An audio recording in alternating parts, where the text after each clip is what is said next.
Ashama harka fuunee akkam jirtu kabajamtoota daawwattoota Oromiyaa Miidiyaa Neetwoork kun dabaree oduu ijooti oduu ijoorraatan isinitti himtu Naa'imaa Umarii.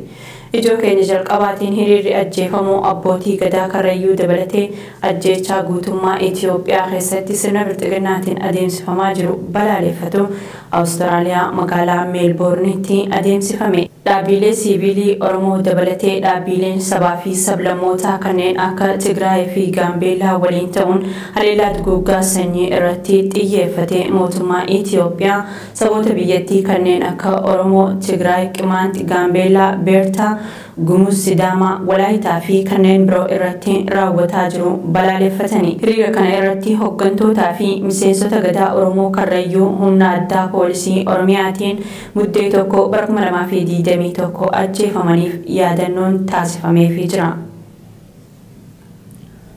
Ijoo keenya itti aanuun abokaattoo fi gorsaa seeraa obbo Boonaa Yaazoo erga hidhamanii guyyaa 9 dabranis hanga ammaatti mana murtiitti akka hin dhiyaatin waa'illi hojii isaanii Oromiyaa Miidiyaa Neetwoorkitti himani. Obbo Boonaa Yaazoo dabalatee abokaattoon hidhamtoota siyaasaa Oromoo 3 obbo Amansiisaa Addunyaa fi Komaandar Nagaasaa Birraatuu Jaaman sadaasa 19 bara 2014 magaalaa Adaamaa bakka garagaraatti poolisii humna addaa Oromiyaatiin qabamanii hidhamuun isaanii har'a guyyaa 10ffaa ta'us mana murtiitti osoo hin dhiyaatin jiraachuu waa'illi hojii isaanii Oromiyaa Miidiyaa Neetwoork dubbise himee jira. Obbo Boonaa Yaazoo galmee hidhamtoota siyaasaa danuu kan of harkaa qabu yoo ta'u hidhamtoota siyaasaa galmee Caalaa Taamiruu jalatti himatamanii manni murtii hidhaa waggaa 20 itti murteessee ture ilaalchisuun oliyyannoo isaan mana murtii federaalaatti fudhatan ilaalamuuf beellamarra osoo jiranii mana hojii isaanii magaalaa Adaamaa keessatti argamurraa qabamanii turani. Godina addaa naannawaa Finfinnee bulchiinsa magaalaa Burraayyuutti duulli dargaggoota adamsanii hidhuu cimee itti fufee jiraachuu maddeen Oromiyaa Miidiyaa Neetwoorkitti himanii jiru. Humnoonni tikaa magaalaa Burraayyuu keessatti dargaggoota adamsanii hidhuu kan jabeessan yoo ta'u magaalaa Finfinnee keessatti hojjettoota mootummaa dabalatee namoonni hedduun hidhamaa jiru. Kana malees halkan walakkaa sa'aatii 9 booda mana namaa cabsanii seenuun dargaggoota ukkaamsuu humni addaa poolisii Oromiyaa kaabinootaa fi milishaa gandaa waliin ta'uun maallaqa deeggarsa raayyaa ittisa biyyaa jechuun abbootii qabeenyaa adamsuu fi dararaa adda addaa uummatarraan geessisaa akka jiran maddeen Oromiyaa Miidiyaa Neetwoorkitti himanii jiru. Maqaa deeggarsa raayyaa ittisa biyyaa jiruun saamichi nurratti raawwatamaa jira jiru. Kanneen kutaalee Oromiyaa garagaraa irraa Oromiyaa Miidiyaa Neetwoork bilbilaan dubbise. Dabballoonnii fi waraanni bilxiginnaa waliin ta'uun qonnaan bulaa tokko irratti yoo xiqqaate hamma birrii 3,000 olii kennuu qaba jechuun doorsifni irra gahaa jiraachuu odeeffannee jirra.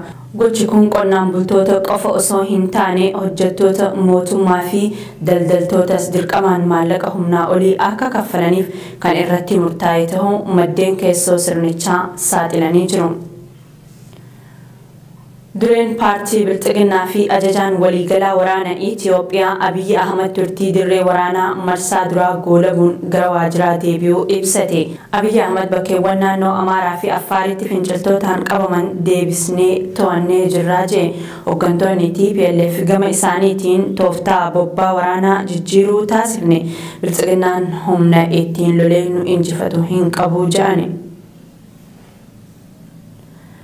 Sagantaa nyaataa addunyaa magaalota Itoophiyaa lamatti dhiyeessii nyaataa addaan kutuu beeksise. Dhaabbata mootummoota gamtoomaniitti sagantaa nyaataa addunyaa World FP'n mankuusaa isaa magaalaa Addasee fi Kombolchaa saamamuu hordofee deeggarsa midhaan nyaataa addaan kutuu ibse. Saamichi kun hidhattoota Tigraay fi jiraattota naannootiin raawwatamuu akka hin oolleetu himama.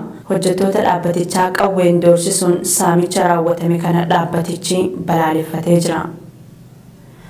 Ijoo keenya xumuraatiin lammiileen Itoophiyaa manneen hidhaa Saawud Arabiyaa keessa jiran ji'ootaaf sarbamni mirga namoomaa nurratti raawwatamaa jira jennee iyyataa turrus furmaata hin argannee jiru.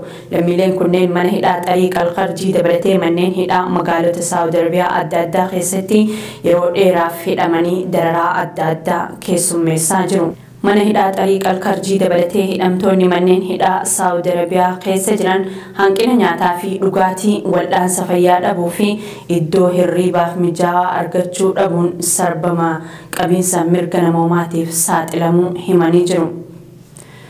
Tole kabajamtoota daawwattoota Oromiyaa Miidiyaa Neetwork ijoon har'aaf qabaneessa kana babal'inni oduu kanneen oduu keenya idilee gargaraa keessatti isiniif dhiyaata gama xiyyaa nagaatti isiniin jechaa qophiilee OMN tanneen hafanii waliin turtii gaarii.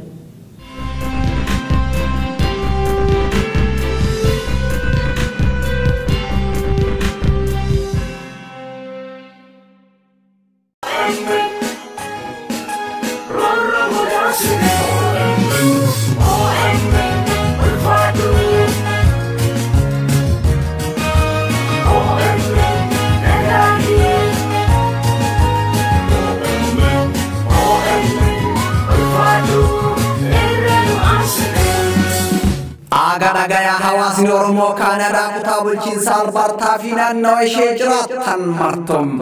Hawaasni Oromoo kutaa bulchiinsa Albertaa koree qindeessituu deeggarsaa OMN wajjin ta'uun muddee 18 bara 2021 waaree booda sa'aatii 3 jalqabuun sagantaa tumsa OMN fi marii uummataa magaalaa Edmontonitti qopheessuun kottaa waliin taanee waliif taanaa jedhaa jiru. Hawaasni Oromoo kutaa bulchiinsa Albertaa magaalota akka Edmonton, Calgary, Brooks, Red Deer, Saskatchewan, Frontenac, Murim, Grand Prairie fi naannoo ishee jiraatu hundi qophii tumsa miidiyaa uummata bal'aa OMN fi marii hawaasaa kanarratti akka hirmaattaniif affeeramtanii jirtu. Keessumoonni sagantaa kanarratti argaman daayireektara olaanaa OMN Muhammad Abdoosh, Gulaalaa Muummee OMN Dajanee Guutamaam, Dr. Ahmad Galchoom, Dr. Henok Gabbisaa fi keessummoota birootiin. Teessoon 11113 Street Northwest Central Lounge Recreation Center Edmonton. Odeeffannoo dabalataatiin lakkoofsa kanneeniin koree qindeessituu sagantichaa qunnamuu dandeessu. Muddee 18 bara 2021 waaree booda sa'aatii 3 jalqabuun wal argaan magaalaa Edmonton jedhu koreen qindeessituu sagantichaa. OMN tumsuun qabsoo uummata cunqurfamaa tumsuudhaaf koree qindeessituu sagantichaa Albertaa Edmonton Kaanaadaa.